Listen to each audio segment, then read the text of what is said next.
Welcome to a Foxy Tech Tips tutorial on blocking spam and scam calls on your Samsung Galaxy.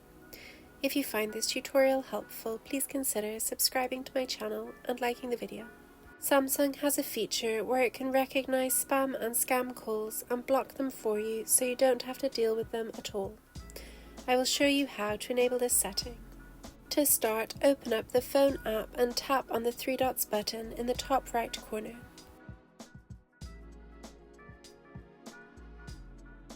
Select Settings from the menu that appears. Tap on Caller ID and Spam Protection. Switch the toggle on in the top right corner. This will notify you when it suspects that a number is spam, but will not block the number. If it suspects a call is spam, you will see a spam warning when receiving the call. It will also show a question mark below numbers that are not in your contacts. To block the suspected spam numbers so you won't see or hear the calls, switch on the toggle to the right of Block Spam and Scam Calls.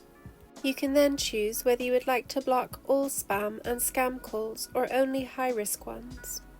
And that draws an end to this tutorial. Please like the video if you found it helpful and subscribe to Foxy Tech Tips for more Samsung tips and tricks.